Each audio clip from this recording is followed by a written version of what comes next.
Hello दोस्तों, स्वागत है आप सभी का आपके अपने चैनल ग्रोमत इंस्टीट्यूट में।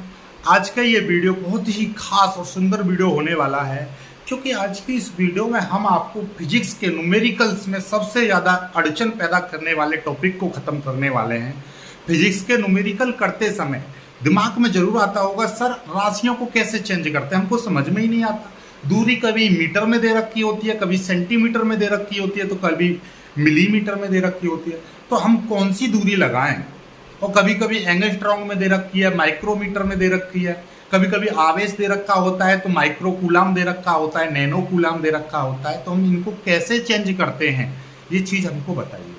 और ये चीज़ जब तक मात्रक बदलना नहीं आएगा, फिजिक्स का न्यूमेरिकल्स आप हिला भी नहीं सकते हो। ये मेरा आपसे चैलेंज है, जब तक ये चेंज नहीं करोगे। क्योंकि फिजिक्स ही ये कहती है कि सारे मात्रक एक ही राशि में होनी चाहिए, एक पद्धति में होने चाहिए।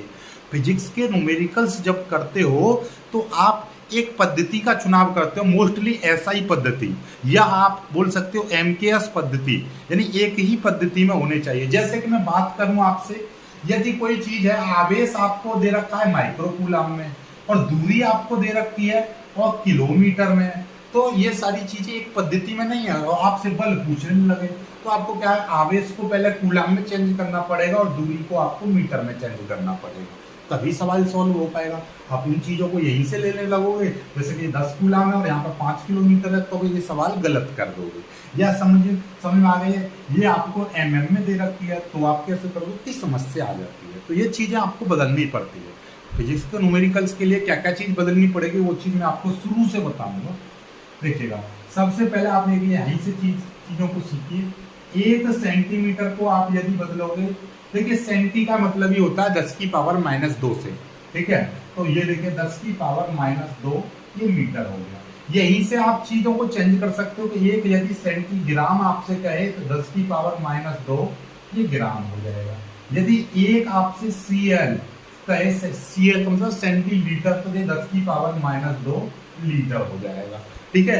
एक मतलब सेंटी सेकंड कहे तो 10 की पावर -2 सेकंड हो जाएगा। मतलब इनसे मतलब मत रखो, इसका मतलब रखो सी का मतलब ये है, ठीक है। इसी तरीके से आपसे यदि कहने लगे 1 mm मिलीमीटर, 1 मिलीमीटर बराबर होता है 10 की पावर -3 मीटर, ठीक है। और एक आपसे कहेगा ml सा पूछे 10 की पावर -3 लीटर। बस ये सारी चीज जो चीज आपसे पूछ लेता है।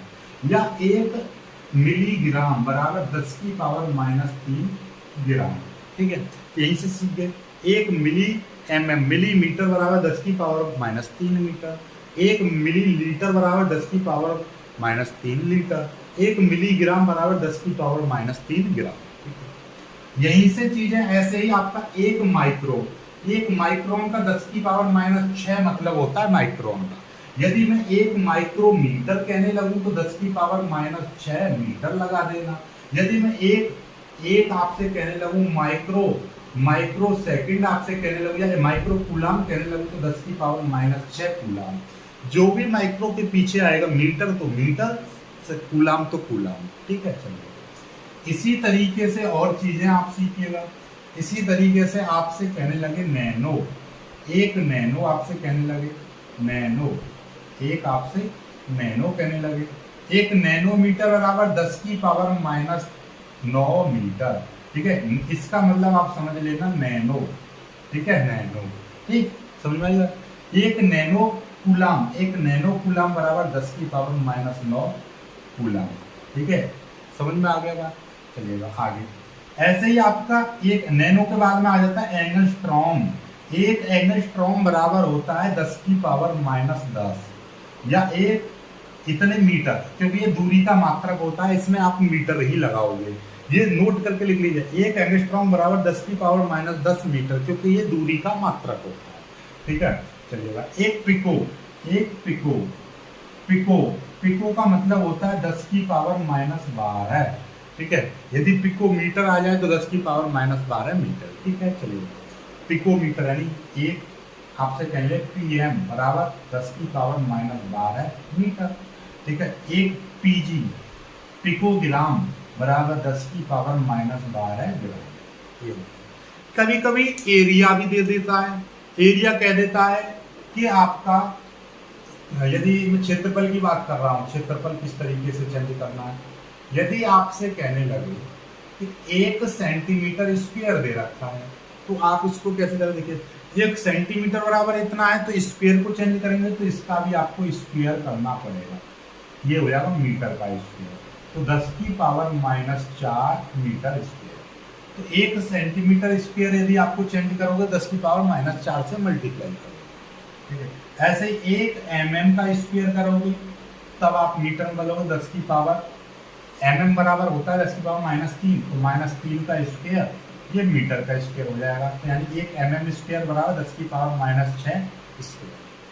1 mm का स्क्वायर बराबर आप सीधे सीधे सीख जाओगे, यदि किसी चीज का क्षेत्रफल एरिया आपको 5 mm स्क्वायर आपको दे रखा है तो हम 5 गुणा कितने से मल्टीप्लाई करेंगे, 10⁻⁻6 मीटर स्क्वायर, ये हो जाएगा, क्योंकि इस mm स्क्वायर की वैल्यू ही होती है दिस, ये पूरी इसकी वैल्यू है, ठीक है। इसी तरीके से एरिया आपको दे रखा है आपका 4.5 सेंटीमीटर स्क्वायर, इतना सेंटीमीटर स्क्वायर दे रखा है।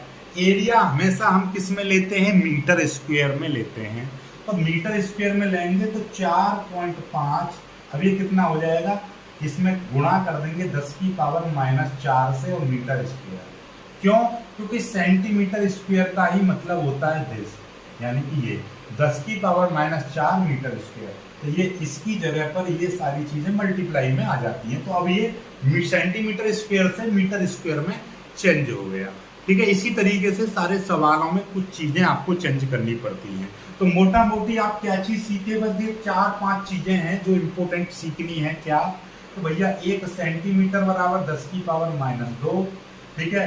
1 mm बराबर मिलीमीटर बराबर 10⁻⁻3, 1 माइक्रोन बराबर 10⁻⁻6, ठीक है, 10⁻⁻6, 1 नैनो बराबर 10⁻⁻9, 1 एंगस्ट्रॉम बराबर 10⁻⁻10, 1 पिको बराबर 10⁻⁻12 और 1 मीटर सेंटीमीटर स्क्वायर और मीटर स्क्वायर, 1 सेंटीमीटर स्क्वायर बराबर 10⁻⁻4 और 1 मीटर स्क्वायर 1 mm स्क्वायर बराबर 10⁻⁻6, ठीक है। ये तो ये मीटर स्क्वायर हो जाएगा, ये आपका मीटर स्क्वायर हो जाएगा, ये मीटर हो जाएगा, ये मीटर हो जाएगा। इसके पीछे जो भी लगाओगे वो चीजें आपकी चेंज होती रहेंगी।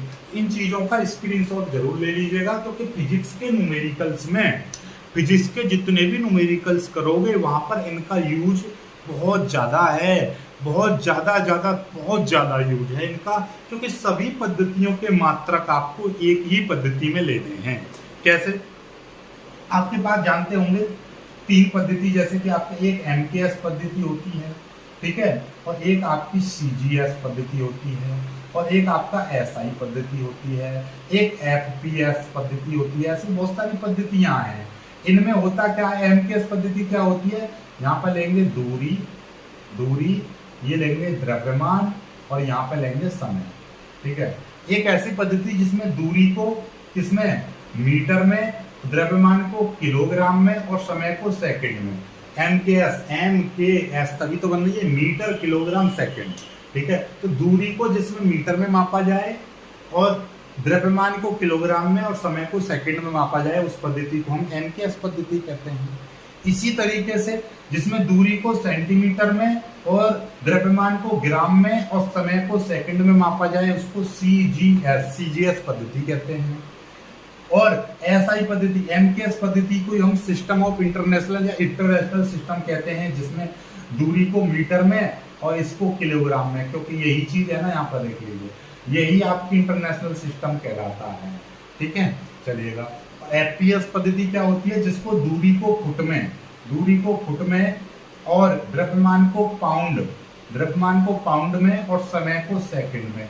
एक चीज आपको कॉमन दिखाई दे रही है क्या, कि समय किसी भी पद्धति में चले जाओ सभी में सेकंड में ही मापा जाता है, इसीलिए समय पर ज्यादा ध्यान नहीं देते हैं, ध्यान देते हैं तो सिर्फ दूरी पर और द्रव्यमान पर, बस यही 2 चीजें आपकी बदलती रहती हैं, ठीक है। तो इन चीजों का ध्यान रखिएगा।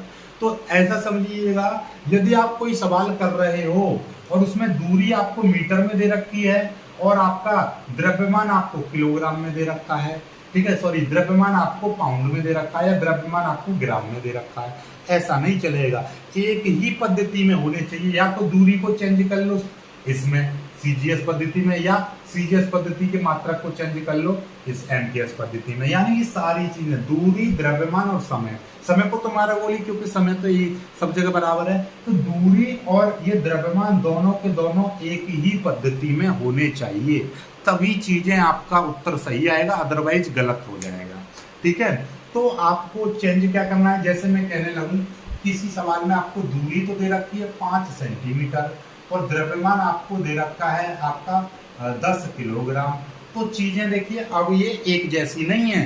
क्यों? क्योंकि ये दूरी सीजीएस पद्धति का मात्रक है, तो ये एमकेएस पद्धति का है। या तो आप दूरी को चेंज कर लो या आप क्या कर लो, इसको चेंज कर लो। तो हम ज्यादा बेटर कौन सा रहता है, सिस्टम ऑफ इंटरनेशनल या एमकेएस पद्धति, क्योंकि ये हर जगह चलती है। एमकेएस पद्धति में ही हम सारी चीजें रखते हैं। हालांकि हम सीजीएस पद्धति में मात्रक को चेंज करके कर सकते हैं, लेकिन हमको किसमें करना होता है, एमकेएस पद्धति में। इसीलिए ये तो अपने आप में एमकेएस पद्धति में है। और इस सेंटीमीटर को बदलने के लिए हम क्या करेंगे, सेंटीमीटर को बदलने के लिए 10 की पावर -2 से मल्टीप्लाई कर देंगे। 10 की पावर -2 मल्टीप्लाई कर दिया, ये अपने आप में बदला हुआ है, ये बदल दिया। अब ये दोनों एक ही पद्धति में आ गई, अब ये फॉर्मूला में रखने योग्य राशि बन गई।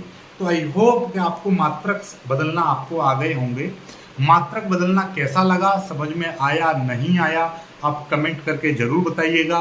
वीडियो समझ में आ रहा है या नहीं आ रहा है तो कमेंट करके बताइएगा, क्योंकि आपका जो कमेंट है ये हमको दिशा निर्देश देता है कि अब हमको ऐसा पढ़ाना चाहिए या नहीं, हमको इम्प्रूवमेंट करना चाहिए, क्या क्या करने चाहिए, तो वो आपके कमेंट पर निर्भर करता है। तो आप कमेंट जरूर कीजिएगा। और हाँ, 12th क्लास के लिए शुरू से न्यूमेरिकल्स स्टार्ट हो रहे हैं, जो कि आपके एयरफोर्स एक्स ग्रुप और वाई ग्रुप में भी काम यानी कि काम में आएंगे। जैसे कि आपका अग्निवीर परीक्षा होने वाली है, ठीक है, 10वें महीने में, तो उसमें काम आएगी, फिजिक्स के ही सवाल आते हैं, फिजिक्स के ही न्यूमेरिकल्स आएंगे। इसलिए 12th लेवल की फिजिक्स आपको ढंग से आनी चाहिए, मतलब आपको ढंग से नहीं, बहुत ही अच्छे से आनी चाहिए। तो उसके लिए आपको पढ़ना पड़ेगा। इसीलिए मैं आपका एक नया बैच स्टार्ट कर रहा हूं, जो कि यूपी बोर्ड 2024 की बोर्ड परीक्षा में भी काम दिलाएगा और साथ में आपका एयरफोर्स के अग्निवीर परीक्षा में भी काम आएगा। तो मिलेंगे खूबसूरत सी वीडियो में, तब तक के लिए बाय बाय, जय हिंद।